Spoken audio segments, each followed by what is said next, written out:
Up next on Inside ChampCar, a look back at NCM Motorsports Park.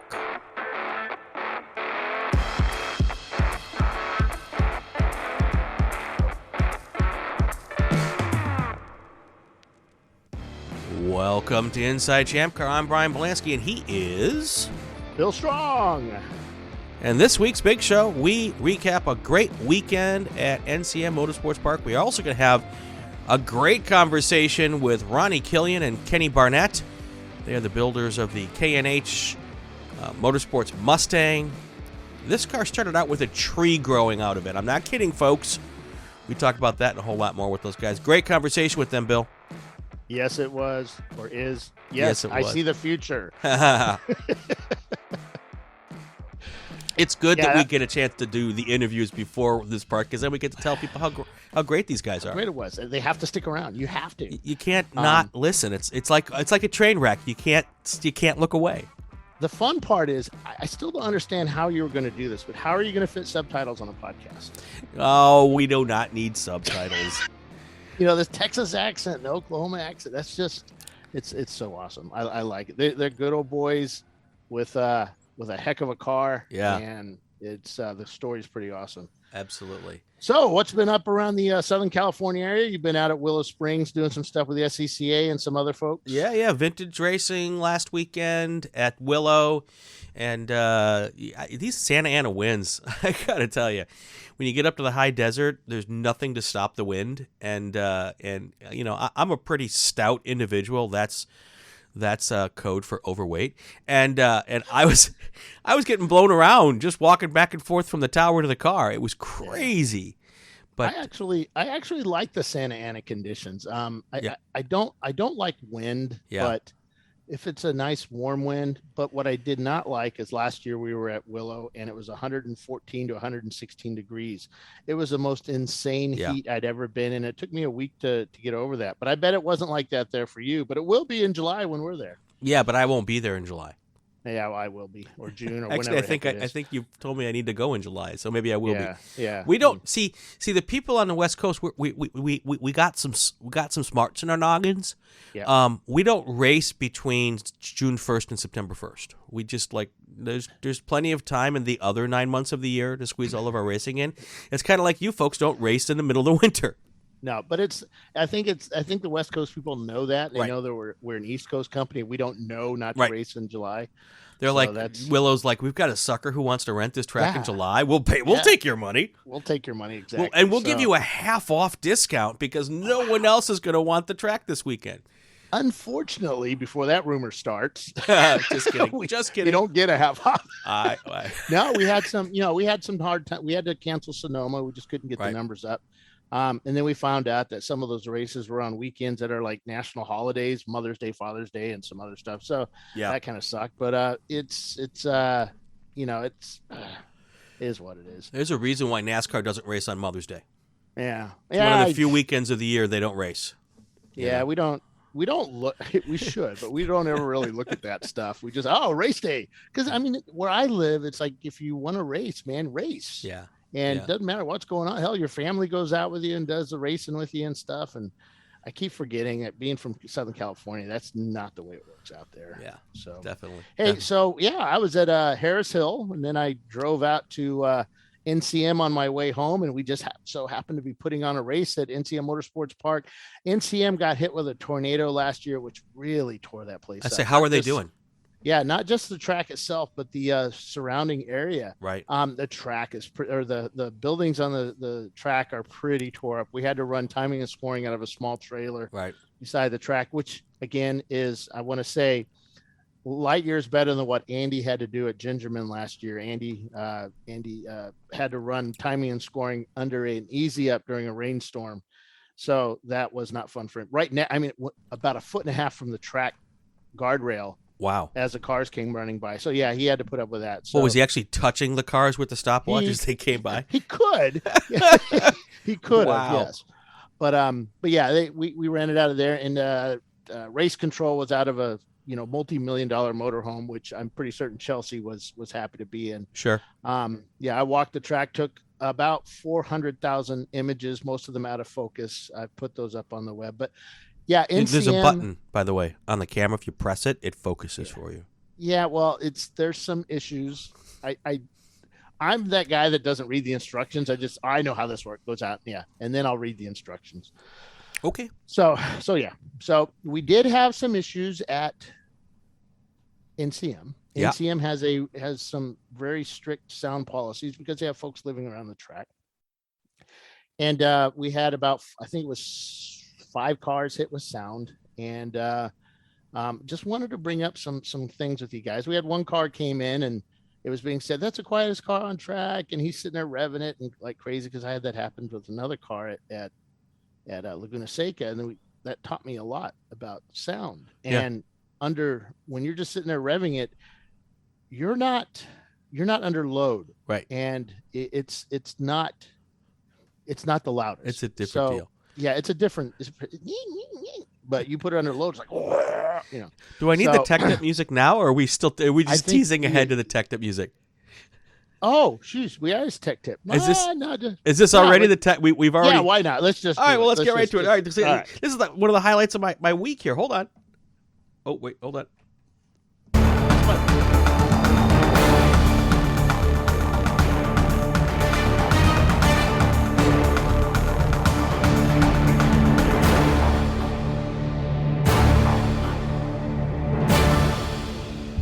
All right, so if anybody was asleep, they are not anymore. Nope. That's your tech tip. No. That's right. So yeah, we had 96 dB is the max for 96 dB at 50 feet is the max for ChampCar. It's been like that since 2009. It was just never really enforced in the early days at most tracks. But we want to let you guys know that mufflers wear out. I heard this over and over again the last 6 months. Well, it was good last time we raced, or it's been good for 5 years, and all of a sudden it's not. Well, they wear out. And I discovered that in my days of racing when I ran actually a fairly good muffler with lots of glass in it. And we ran the, what do you call those? Mario Andretti used to sell those mufflers. Dynomax. The Super Track? The Dynomax. Oh, yeah, okay. Dynomax. Yeah. So we ran the Dynomaxes. He probably sold another company, but who knows? But Dynomax, and I cut one apart after replacing it, and sure enough, there was only like not even a golf ball size of glass in it.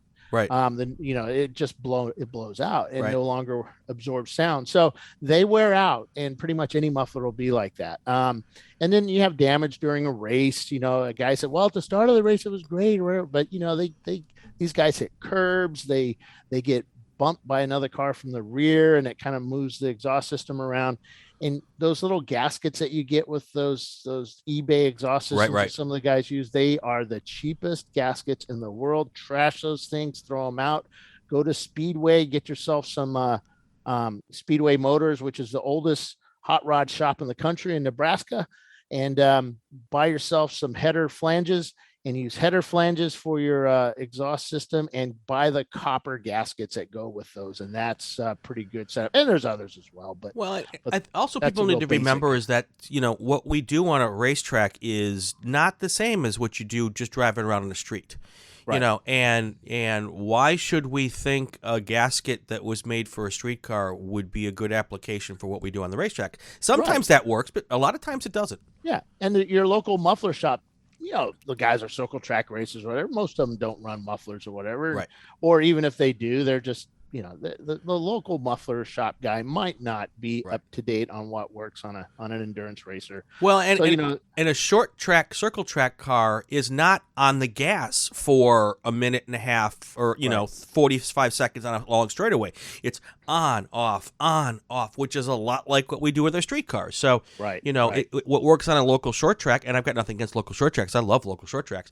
But the engineering of a car for that application is very different than what's done on a road course. Right. The header gaskets start to wear out, and, pulling them on and off and fixing your car and stuff, they just develop leaks. Pipes can crack. It would be fun to get one of the muffler manufacturer engineers to come on with us to talk about things like this, as well as, when you said a muffler wears out, I'd never think about that. So what is the lifespan of a muffler? You know, is it something we should every year, every 2 years? What should we be thinking about? Or how many miles? You know. Well, with I only have experience from my personal cars, and the MR2s with the V6. Right. We would, at 10 races a year, it was getting sort of loud at the end of the year, and I'd pull it off, and that's where I found the golf ball. And we did this to multiple mufflers, and they were pretty much all the same, not much glass left in it. But figure 10 endurance race weekends, and maybe a 24 added in there. But and of course, if you're sitting in the paddock most of the time, that adds time to your to your lifespan. But it's just like anything. It's the mufflers are part of your package that you have to replace every so often, like your bearings and hubs and things. And also, it's not just the muffler that can cause noise. Right. I saw multiple cars there with those drag racing inlets, the little NACA inlets, or not NACA, those little bell housing inlets on their light pot, where their lights would go. They had an intake for their car. And, you with these variable valve timing engines, you tend to have a lot of noise towards the top end once the valves overlap once the overlap happens. And you just get a lot of noise to the front of the car. And that I'm pretty certain was setting off the alarms for the sound on one car at least. So your intake, your tire roar, there's just so many little things that can add to the sound. Right. But the sound is always loudest under load. Right. Not putting the fattest guy in the car, but under load, when you're accelerating from first, second, third, fourth under the acceleration part. So this is something you need to do after every race, not just the weekend when you get home, but after that race on Saturday, jack that car up, let the car cool down. I don't want to have anybody complaining because I told them to do something and end up burning their fingers, but wait for it to cool down and go and physically touch all those welds and all those gaskets and look for little dark spots that maybe some exhaust has burnt through and cause a little bit of charcoal burn. Yep.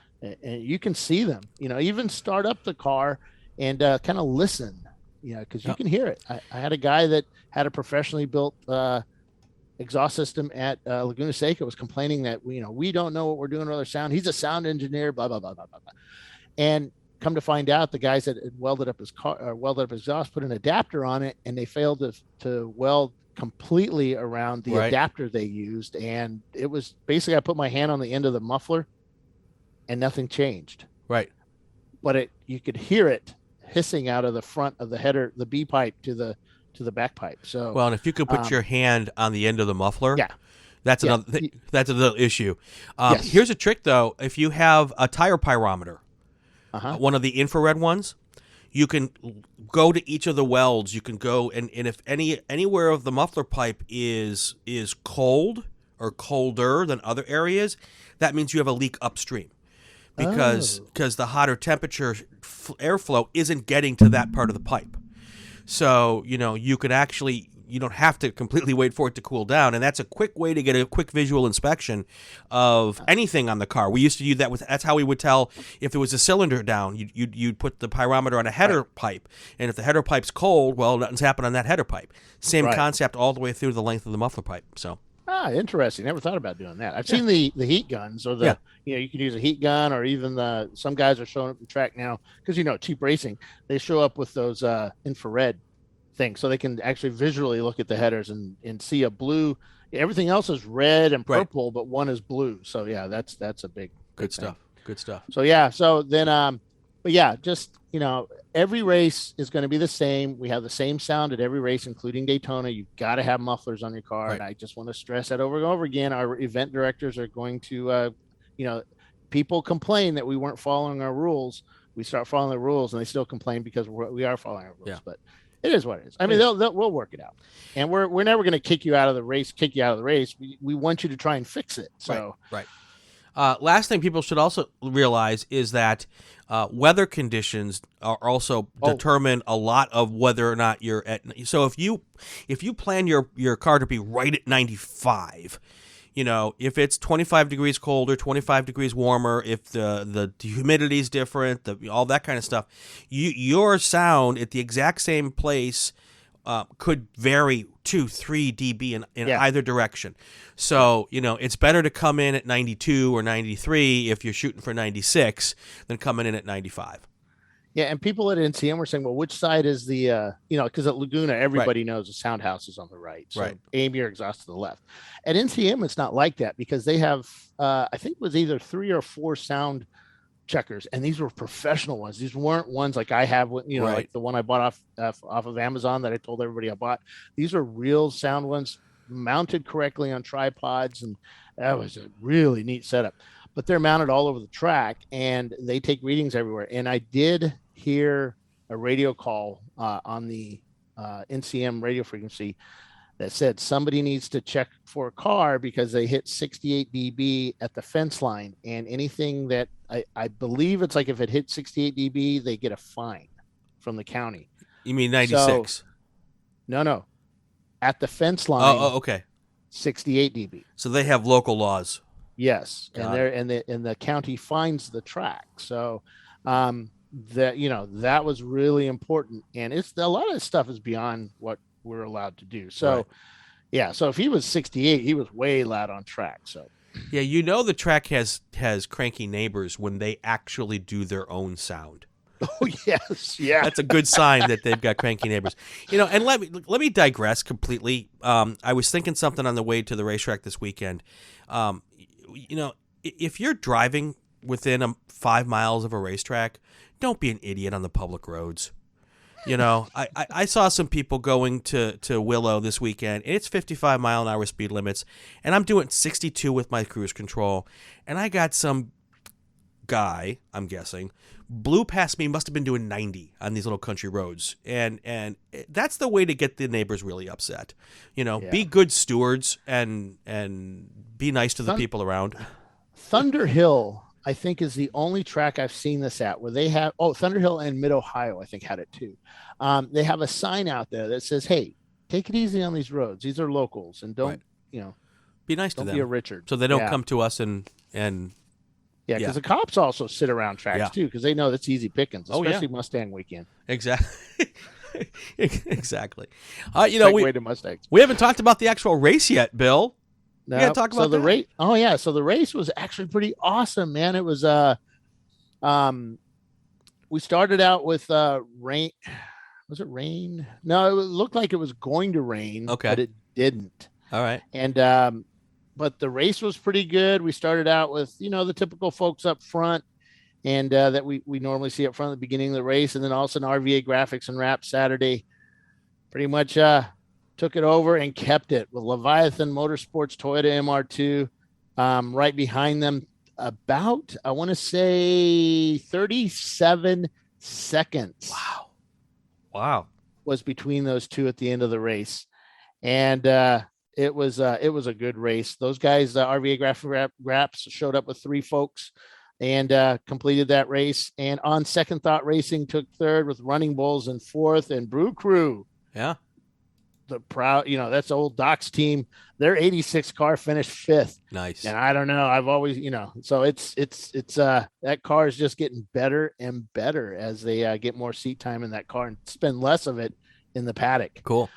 Subliminal Racing's Corvette finished 6th, and Bavarian Mustache Works with their Formula One engineer in 7th. And there's a joke there because I posted a picture up of him on Facebook this morning. Momo Champ, who we had on here just recently, they were on 8th place, and HMD Racing in 9th, and Kraken Racing in 10th. And then Sunday's race shows up, and guess what? RVA Graphics and Wraps takes the lead again. And the blue, what was that? The Corvette from Subliminal Racing was right there, man. And they just had some problems and took them out of the race. And again, Leviathan Motorsports finishing in 2nd, about 2 laps down on them. They got hit with one of those black flags for being too loud. Oh boy. They were able to fix it and get back out.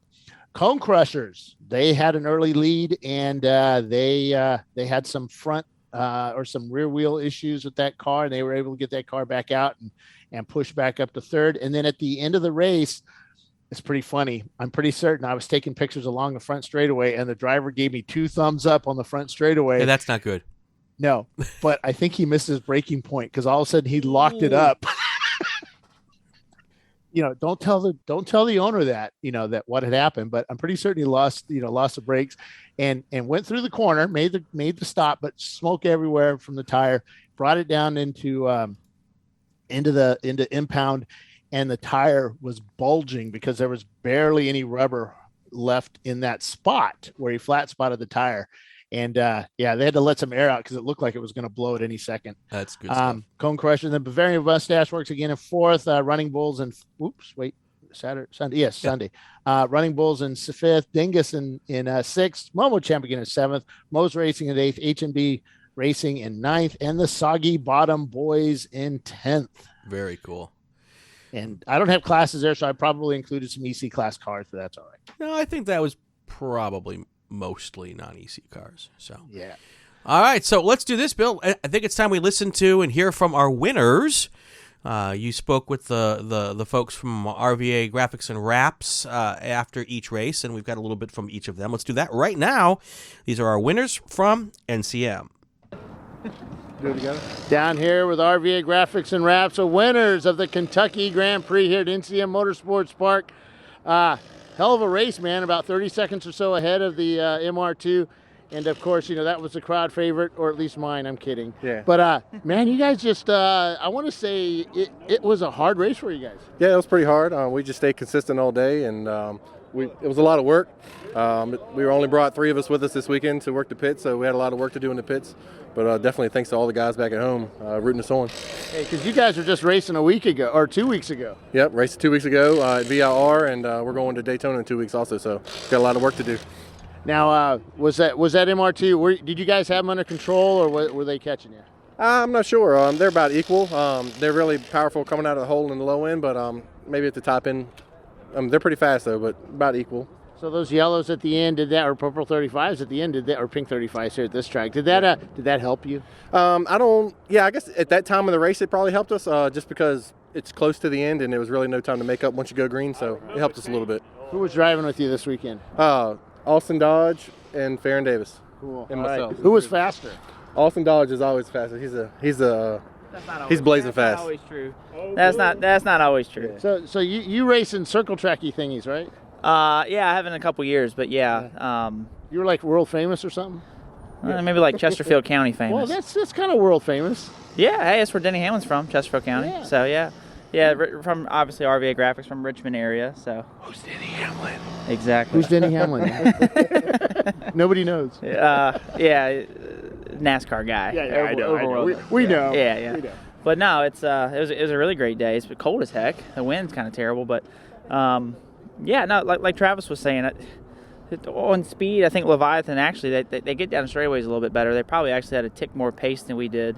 But luckily there towards the end, it was just a matter of working traffic and just trying to get it to the finish. I think everybody's tires were pretty much wore out. This pace was really coming down, so it was shaping up to be a dogfight there. But just the kind of way it worked out, luckily we just had to kind of set a good steady tempo to the end. So now you guys chose Maxxis tires for today. How did that perform out there today? Because they look pretty wore out, but it made you fast. Yeah, they're definitely, like you said, wore out, but they were very grippy. They're a fast tire. They do a great job. We had to switch. We switched one, the front left at 4 hours in. We switched the left rear at 6 hours in, and luckily the right side's held on to finish the race. This track's pretty abrasive. Yeah, it's definitely it wears the tire pretty fast. All right, guys, are you going to do anything different tomorrow? Or are you just going to clean the bugs off it? We're going to check the oil level and make sure that's where it's supposed to be, put some new rubber on there, and ready to go. Down here with RVA Graphics and Wraps, day 2 at the Kentucky Grand Prix, and again, number 1. Thanks, Bill. We started a lap down too. But what helped us today, with the way they invert the starting order, we started basically next to last yesterday, which meant we started like next to first today. So I was able to get on the lead lap pretty quickly, and we actually caught a pretty early caution, which kind of helped us, once we got back on the lead lap and solidified that. So we kind of negated the lap penalty within like 20 minutes, thankfully. And then from there, it was, the car was fast, had a lot of speed, but I know like the Corvette had some issues, Blue Corvette had some issues, Cone Crushers had some issues, I think Leviathan had some issues. So we really just was able to get our 2 hours on our fuel run and just go the distance, and didn't have any pretty uneventful day really. So I think if those guys hadn't had problems, I know the Corvette was just as fast, if not faster than us. That'd have been interesting at the end, but just things fell our way today. Yeah, I mean, it's you guys stayed completely clean. There's no damage on the car. Shoot, the tires look really good too, unlike yesterday. Yeah, the RS4 is much better tire selection. So I think we learned if it ain't broke, don't fix it. So we're going to stick with Old Faithful here on these tires. But yeah, I was surprised that the track was actually faster today than it was yesterday. I figured cooler, overcast. Yesterday would have been much faster, hence why we went with a harder, more durable tire with the heat today. But the track fired off super quick this morning. So. But yeah, just want to thank all the guys back home who didn't make it. Kind of a small crew this week. Obviously Jack Woodfin first and foremost, but Justin, H.O., Eric, my dad Donnie, he's kind of the reason why these things drive as good as they do. Charles didn't make it, and Tyler as well. So just a group effort, and I think we got Daytona. So anybody giving you any problems today out there that, just speed-wise that concerned you? I don't know the team names, but the blue with the white stripes Corvette, they were faster than us yesterday, just as fast as us today. Subliminal Racing, Leviathan ran us tough yesterday, and Cone Crushers, they're always fast, and I don't know if I know they had some incidents early on. I know the left rear suspension looked like it was beat up, but I really thought, especially with them being up towards the front with us in the beginning and starting a lap ahead of us, that would be kind of too tough to overcome. But again, things fell our way. So, all right. Yeah. Who was driving today? I drove first Austin, and then second stint was Farron Davis, and then Travis Litchford in the third spot, and then back to me here to finish it out. All right, guys, congrats winning the Kentucky Grand Prix. Thanks, Bill. Appreciate it. All right. Sounds like they had a good time out there at NCM. A good weekend when you win both first and second.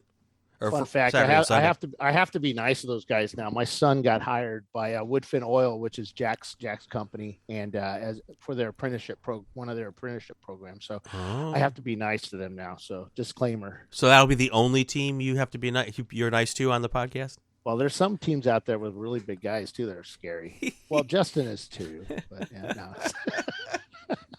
Too good. All right, anything else fun come out of that race that we should talk about before we head out and do some other stuff? I mean, it was a really fun race. Yeah. It's that's the only track I ever won at. So it's and Cone Crushers. So the last time they finished behind the MR2 as well with me. Right. And they also finished behind an MR2. And of course, Ben, I didn't know that, Ben Dasher, the owner of Leviathan, his shop is just right down the street from the Cone Crushers shop. So I think Ben's going to be driving by with his trophy up on the top of his car, honking the horn as he drives by every day. So very cool. Very cool. Good times there at the track, and we'll be back next year. And Chelsea wanted me to make certain that we're going to make sure we get the times right. I don't know what happened this year. We kind of screwed up on our start times. We can't have cars on the track until 8:30. Oh. Yeah. So and we said the race starts at 8:30. So we're going to fix that for next year. I think we're going to start at 9. Sure. And also re-emphasize the sound, unless the board decides to change that this year. Who knows? Right. But emphasize the sound. So new guy question. Do you guys ever do races where you do like the 7 hours on Saturday, 7 hours on Sunday, but it's actually one race where you just kind of pick up the action on Sunday? Yeah, we have done those in the past. They're not popular because a lot of guys tend to want. Well, I mean, they kind of are popular with the guys that are prepared. Right. Okay. For 14 hours of racing, but right. Some guys like that fact that, okay, I screwed up Saturday, part fell off the car, I've got it fixed now, or they can work on it overnight and be ready again on Sunday. Start new and fresh. I just thought Sunday. To kind of get more of that ultra endurance feel. So I like it. I mean, I like the longer races. Right. Yeah. But being taken out early kind of sucks. Oh, sure. If something happens to your car, but being able to fight back with an additional 7 or 8 hours, because we've done that before. We did our championship races like that, but now it's run differently. They changed the rules on that. Yeah. I forget what they call that. Park for me. Right. Park for me. Yep. Yeah. So So speaking next of up, championships, I was just going to say we've got a regional thing going on, right? Yeah. So So we have we over the last few years we've had some regional awards and stuff that we're doing, and this year and following last year was Alarm.com. They are offering the winner of each of these races. Yeah. The Daytona 14-hour, the PBIR, the Palm Beach International Raceway 8-hour race. Okay. The AMP 8 plus 7-hour race. Right. And the Sebring New Year's 10.5-hour race. Right. That's the one in New Year's. Of course, because New Year's is in the Sure, I got it in the title. They get a free Flex IO trailer security device. Links up via cellular to your phone and let you know if your trailer's been opened, if it moves. You can use that in your pickup truck if you wanted to. It lets you know what's happening to your trailer. Somebody opens a door, hey, somebody just entered it. So it's a really cool device. We've got devices like that on ChampCar assets and from Alarm.com, and it's pretty cool. Cool, awesome. And is it just there's a point system and all of that you guys come up with for those? Well, I think so. The winner from each one of those races, I still have to get with them if we're going to do the combination of points, and I have a meeting with them later this week.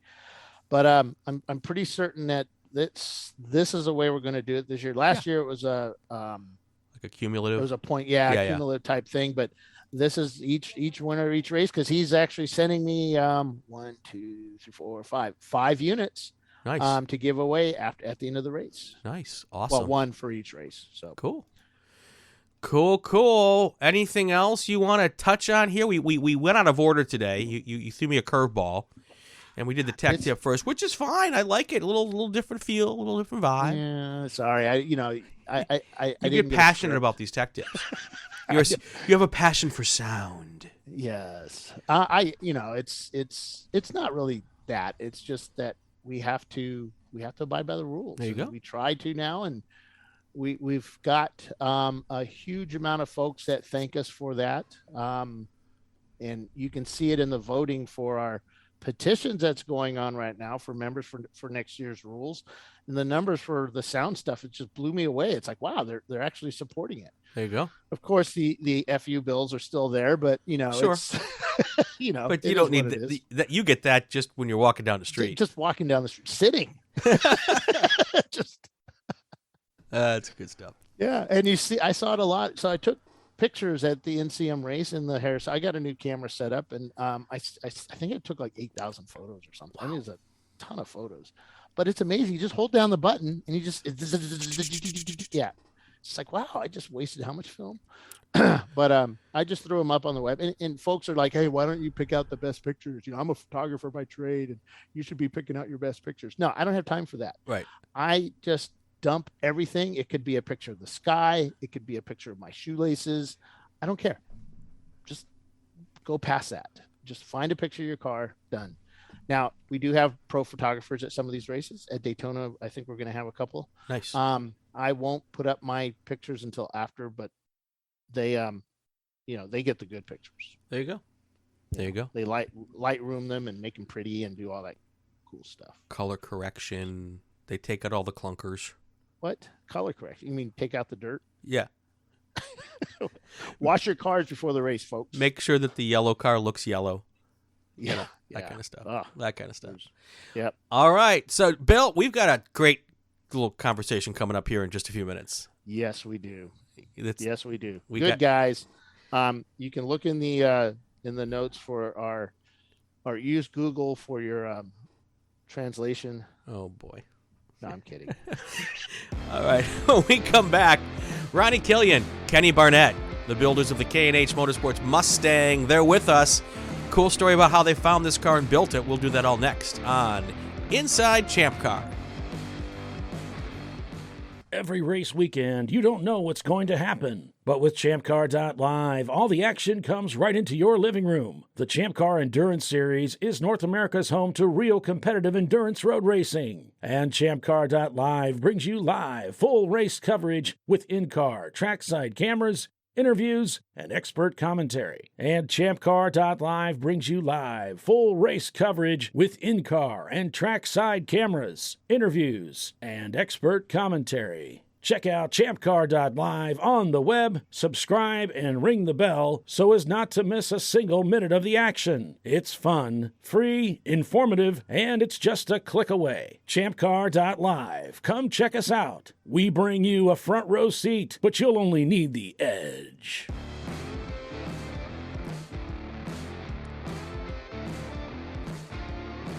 We're back on ChampCar Live. No, Inside ChampCar.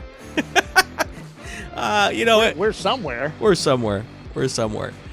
I'm Brian Bielanski. He is Bill Strong. And our guests right now, coming to us from Texas and Oklahoma, Ronnie Killion and Kenny Barnett, the builders of the K&H Motorsports Mustang. This is the car that started life with a tree going out of it. How you doing, guys? Two trees. Two trees. Not just one, but two trees.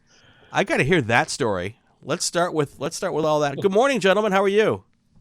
Good. How are you? We're doing good.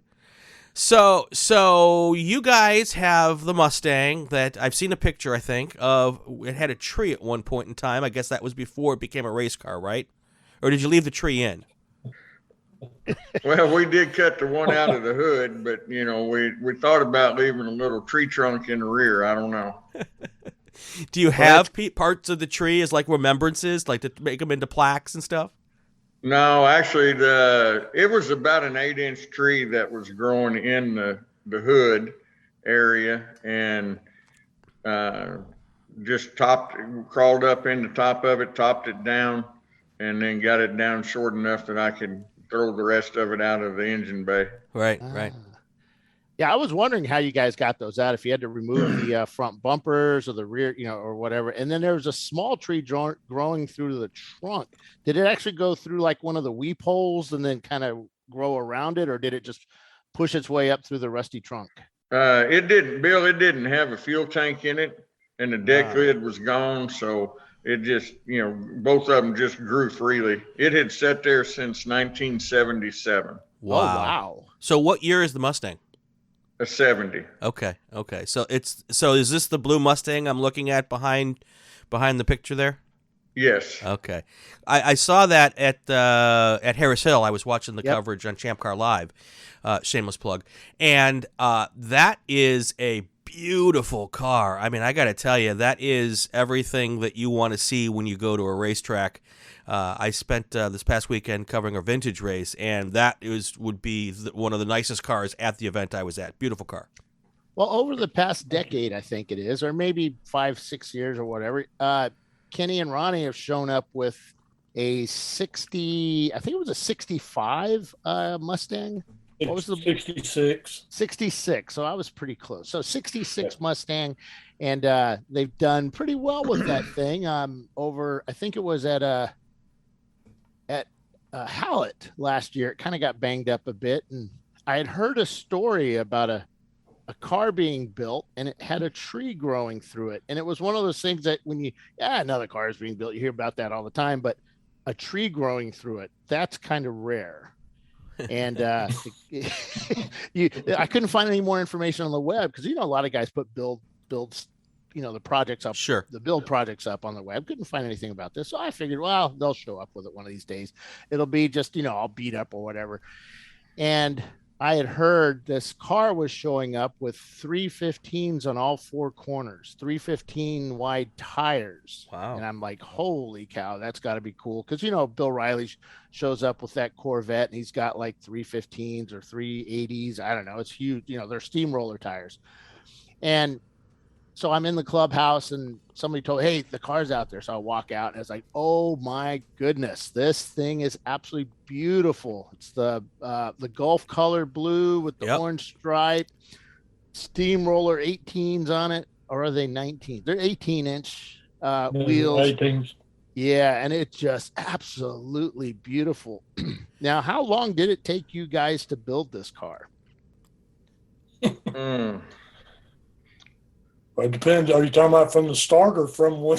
Yeah. So when you saw it from the tree, you saw a tree poking through it, and you got this bright idea, like, "Hey, we could turn that tree into a champ car." And then somebody else said, "No, it's probably easier to turn the car into a champ car." That's my funny moment for the morning, by the way. In January or so of 2017, I cut the car out of the tree. Okay, so 2017. It was the 1st of January of 17, and I hadn't brought it home yet, but I had got the tree out of it, cleaned what was left of the interior out, and so I'm going to say, Bill, it was March or so of 17 by the time I got it home. Wow. So, and then go ahead, Brian. I was just going to say, so what I mean, obviously there was a tree growing out of it, but what condition was because right now the car is show quality in my opinion, but what was the condition of the car besides the tree when you got it? Was it pretty rough? It actually had sat in the salvage yard since 1977. Okay. So, the hood, the fender, most of the front suspension, the floorboards were completely gone. The deck lid was gone. Fuel tank was gone. Okay. I'm going to say the right door was gone. The upper dash, 90% of the interior wiring, all of that stuff was already out of it. So this was basically a frame up restoration then, pretty much, right? Oh, yeah. Wow, Yes. that's amazing. So, and I guess the positive part of that is that the wiring and all of that's brand new, and you know exactly what's in the car, and you know where it went and how it got there. So now when you do have a trouble with it, you know where to go to get it taken care of, right? Well, that's Ronnie's job. Okay. We hope we remember what we ran. You didn't run all the same color, did you? Yes, all red. Yeah. I had a shop teacher once who did that and then made us troubleshoot. He had a car that he rewired with all the same color and then made us troubleshoot. Well, airplanes do that, and then I guess Formula One does that, and a whole bunch of other types of racing. They just run white, and then I don't. There was a reasoning for it, and I think James Ballinger told me that one time. But I showed up at whatever it was, Daytona, with my new Toyota MR2 back in 2013, 2012, and basically we had done the whole car in black and red, and the only reason was those are the only colors I had. So.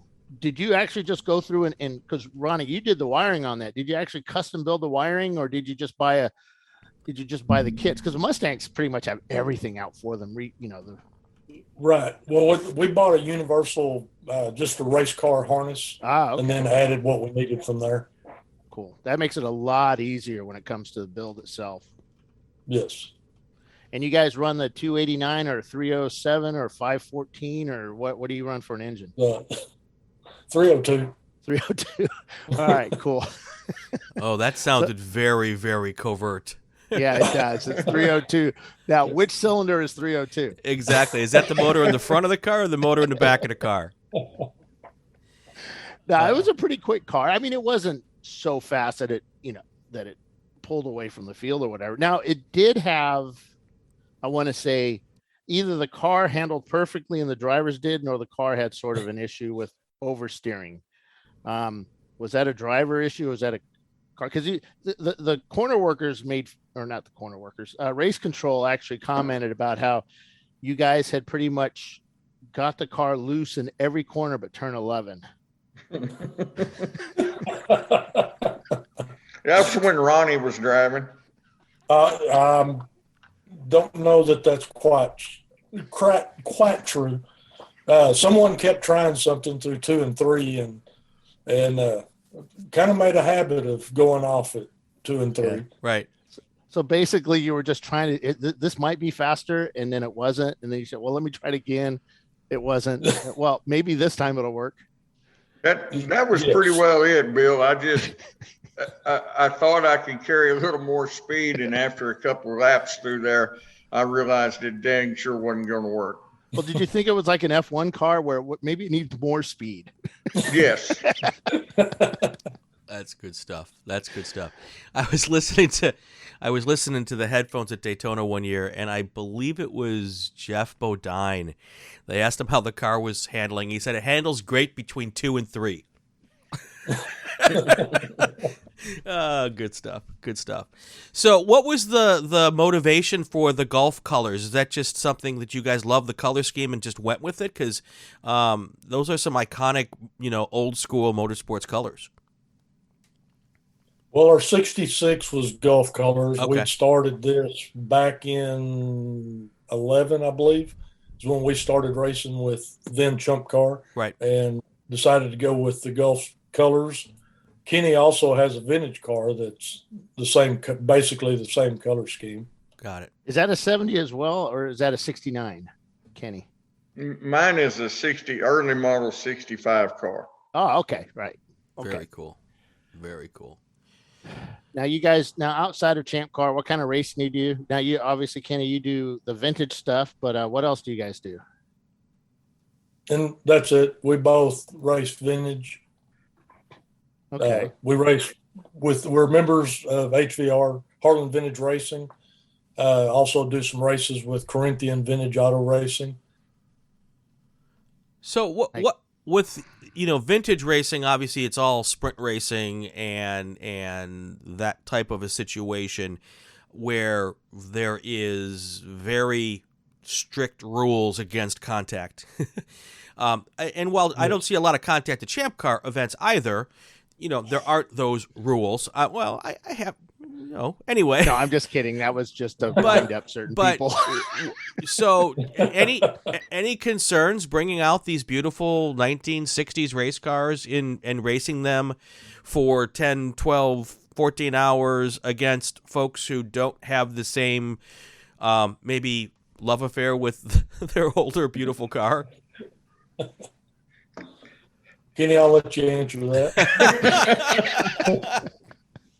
Well, the first one that scratches it probably will not be driving with us anymore. Yeah.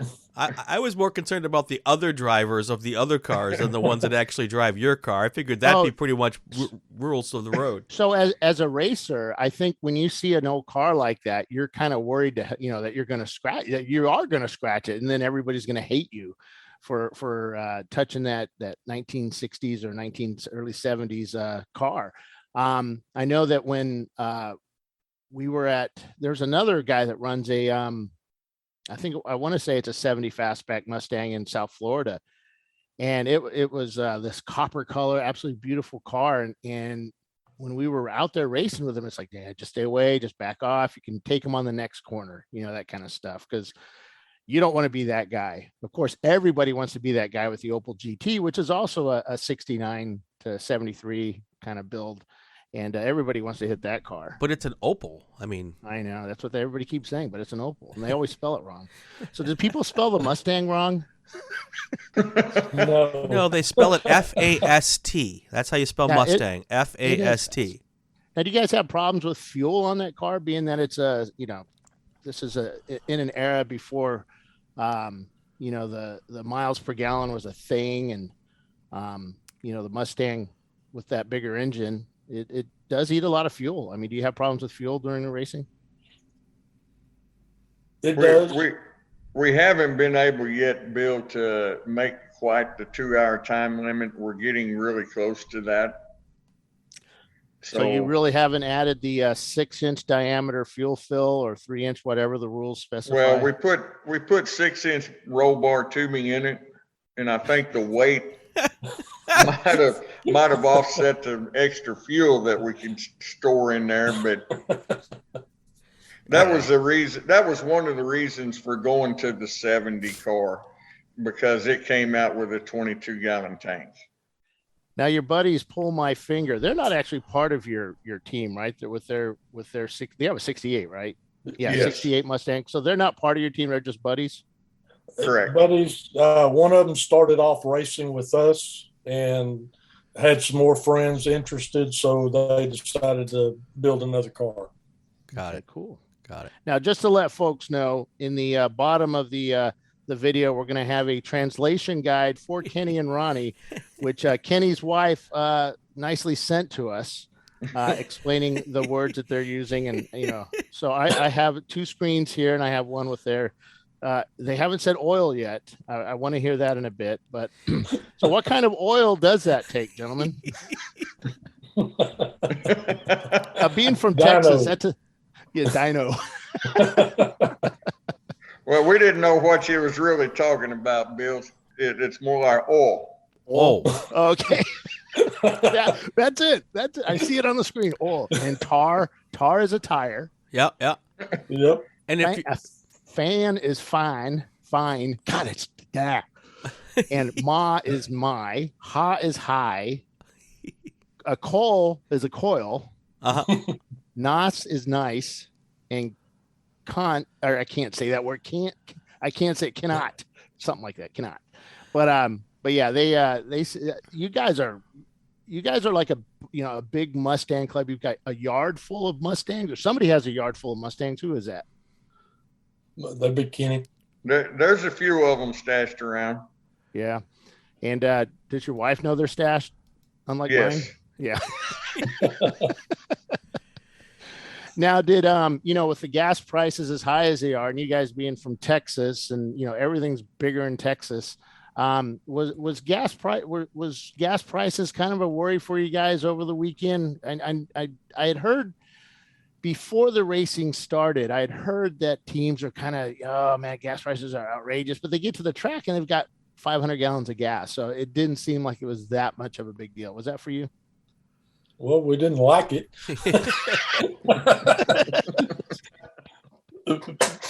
But you gotta have a race or gas to go race. So right, yeah.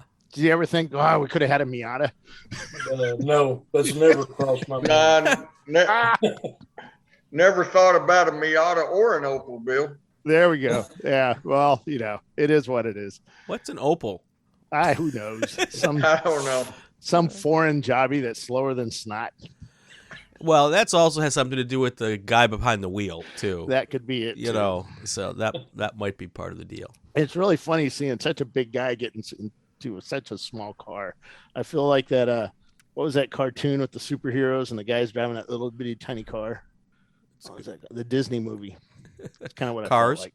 Yeah, no, it was one of those. It was a superhero. But it's so Ronnie, last year you had one of the most iconic pictures taken of you at Hallett, PJ bottoms and Crocs. Really ruined my vision of a Texan. Which you usually have cowboy boots and a hat and what do you call those things you put over your pants in the front?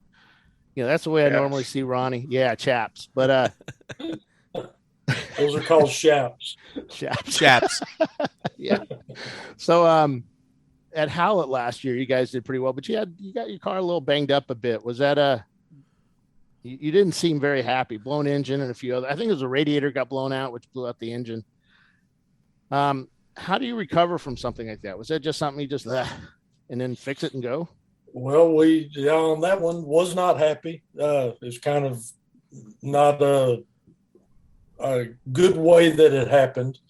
Some driver error on the other driver, but which as a fact used to race with us, so was racing with another team and then Rex used to race. But that's all right. I mean, we're all good.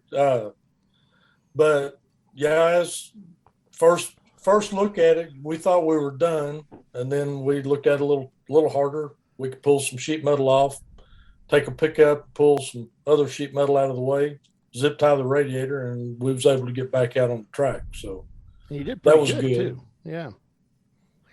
So did you so do that's one thing? I'm sorry. Go ahead. No, I was just gonna say, did you guys do Harris Hill this past couple weeks ago? Yes. How that was the debut of this car. How did it go? Well, by luck, we won D class Saturday, our first outing with it. What was second Saturday? Yeah, second in D class on Sunday. Now, when you first build a car, it's rare to see one finish on the podium or even actually complete the race, because that's kind of when you find all the issues. And I think you only had one test day before that, right? Yeah, well, yeah, it was Friday. Yeah. Yeah. I mean, is it in this is a lot of blood, sweat, and tears to build a car. Now, was it what was that feeling when you guys saw it go around that track for the first time? I was very happy. We had spent 2 weeks prior to that finishing the car. It was basically almost a rolling chassis 2 weeks before this race. Oh, wow. And Kenny and I spent a lot of hours working and got her done. Went out, was really expecting this whole race to just be a test race. We figured we'd have a lot of issues to work out, and we do, but we'll have that hopefully before Hallett worked out. But was very pleased with the way the car turned out, handled. It'll handle better when we're back out there, but we learned a lot. I think racing for the last 10 years kind of gave us some insight of what to expect, so we were prepared. So that's why we didn't have as many issues as maybe we did when we first built the first car. Well, yeah, you would think you'd learn something over those after building that first car. You don't make the same mistakes the second time, You'd think, but I see it every weekend. We're not talking Bill, about actually, March the 1st was the first paint that was put on that car. Wow. Who painted that? Did you paint? You painted that, didn't you? I saw you with a paint gun, or at least holding it, or you were cleaning it. I don't know. Yeah, I was just wishing paint to be on it. Yeah, that's always the cool part. Troy used to get, from Biohazard, Troy used to get really mad at me. It's like, dude, make it run before you do all that stuff. And it's like, no, I just want to make sure it looks good before all that. Now, if you can't perform, you got to look good. That's right. Exactly. It looks good sitting in the paddock, as long as all the photographers are there taking pictures of it. And there was a lot of people taking pictures of your car this weekend. So that was pretty cool. Were the Pull My Finger guys really upset because you got all the attention? I don't think so. All right, what do you guys have on tap for the rest of the season? Where you planning to take that thing? Planning on doing Hallett for sure. Still looking maybe later going to maybe Barber. Nice. Towards the end of the year. Nice. Yeah, we're not at Barber this year, but maybe not. that's what somebody else. No, we're not, unfortunately. Really? Yeah. So that shows you how much I've looked at the schedule. So, we're just trying to get a car together, Bill, and then we'll figure out where we race. I know. That's the way it works. There you go. All right. Anything else, Bill, before we head on out of here?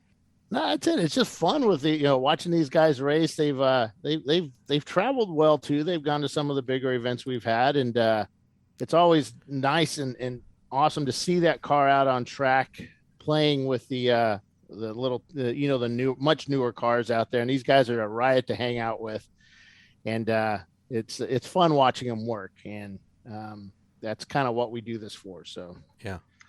So, Bill, are you going to send us discount coupons so we can make it to Daytona? Sorry, I didn't hear that. That car looked good down there in Daytona. It would look good. Yeah. I'll send you a gas card. It might have some money on it. Let me ask my kid. That's a good thing. That's a good thing. Yeah, I think we're at like 127 cars or something like that for Daytona. So I don't know if we even have the room for that. That's a Dana call there. Yeah. Did you guys sign up for Daytona? No, you didn't, did you? No, we didn't. Yeah, that would be cool because I'm pretty certain that Copper one will be there too, and we could have a race. We've been talking over the years of doing a classic car class. That's separate from D class, but we still can't get the rules right to where it favors the Opel GT, but we're working on it. You think we're going to have to call it Inside Opel GT Racing? We have to change the name of this podcast. Somebody told me, he said, whatever you do that car, you can throw whatever engine you want in it. Somebody's going to show up with one of them freaking chromy Cobra thingies and just wipe the track with everybody. So whatever I do, it's just going to be wrong anyway. So, all right, guys. All right, everybody. Thank you for being with us, everyone. Ronnie Killion, Kenny Barrett, Barnett from the K&H Motorsports Mustang team. Great talking with you, and good luck in Hallett and whatever else you guys decide to do this year. Thank you. All right. Thank you. When we come back on Inside ChampCar, we will take a look at some of the upcoming races we've got, and I'm sure I'll find a way to pick on Bill a little bit more. This is Inside ChampCar on the Racing Wire Podcast Network.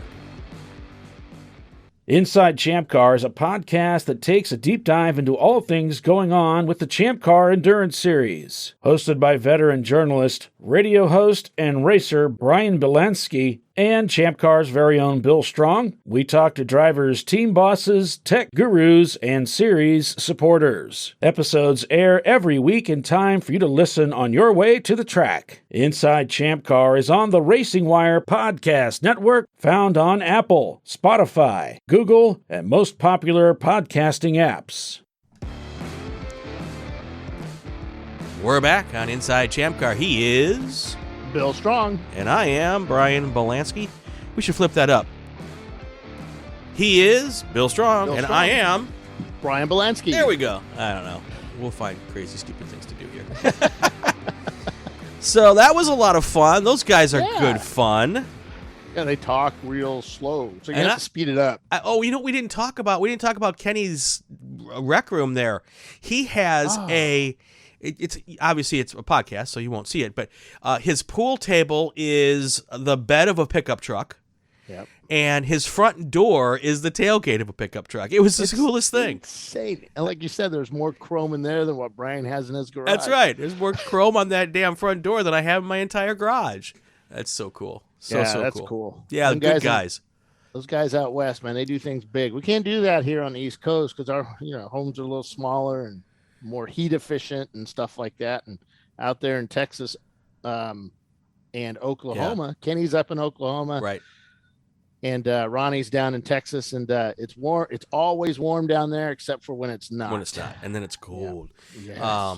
Yes. So the other thing was really kind of cool is that little I didn't even need the translation.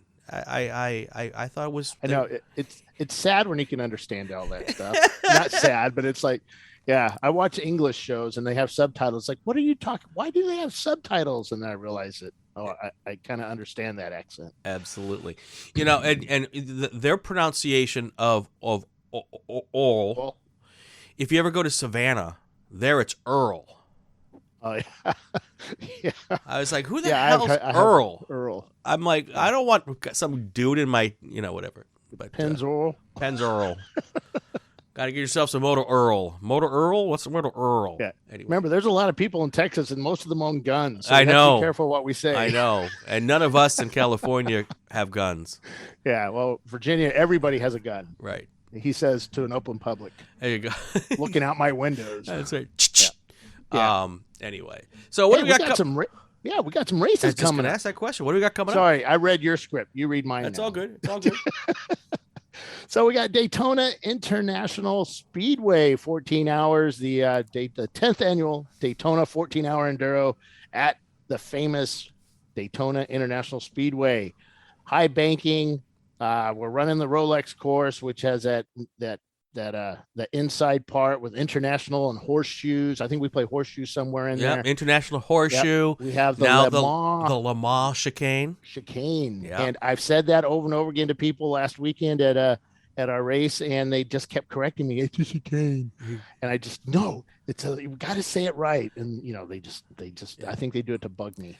Just like Lucas Oil Raceway will always be IRP. Yeah, it will always be the bus stop. Yeah, sorry. A Firebird International or Firebird is Lone Horse something, or I don't know what it's called, man. Yeah. But Daytona, that's 127-ish cars, something like that. We then followed up with that about a week later, where I head up to Road America for an 8+7 hour enduro. We have an absolute ton of cars for that one. My 25. my old home track, in the beautiful Kettle Moraine Forest. Yep. Of Wisconsin. Now I got to tell you, I grew up here. Okay. Yep. Who decides to go racing at Road America in the second weekend of April? Well, it's when they give us the dates. Okay. And historically, we've done it. I think we've only been snowed out at one event, and we have a fall one too. And I want to say it was last year or the year before last. On the final 2 laps, we had snow falling.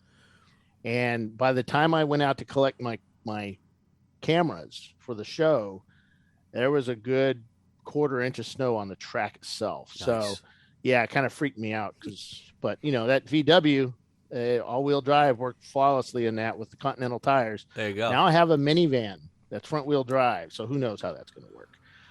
Then we're off to Palm Beach International Raceway for the final race at PBIR. They're shutting that track down. We are the final sanctioned race. It's called the Sunset at PBIR 8-hour. It's a Tuesday race, which means Monday will be tech. Tuesday will be the race itself. We have quite a lot of cars for that race. Good. Guys wanting to be the last ones there.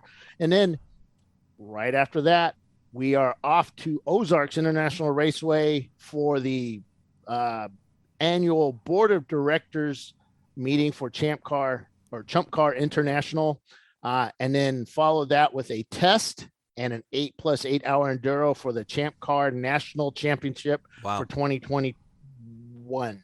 Nice. Yeah, 2021 National Championship. I don't know why we do it like that, but that's the way it was chosen to do in the early days. So last year's season ends on May 1st. So, yep. Ozark's going to be pretty cool. We just got the email this morning from Andrea Chiswick. She's getting our hotels ready for us. And I think we're going to be spending it somewhere nice, I hope, and not some shack. Well, you're going to the Ozarks, so just make sure the part of your hotel package includes a night with Yatsuk Smirnoff. That would be fun there in the Ozarks. Yeah, I don't know what you mean by any of that. Oh, you have to YouTube Yatsuk Smirnoff. He's a Russian comedian. Oh, yes. You know who I'm talking. Now that I said that, you know exactly what I'm talking about. Yeah. Should be fun times. I just hope we don't end up, part of, some scheme with. I've been watching too many TV shows on Netflix or whoever it is, and with the Ozarks.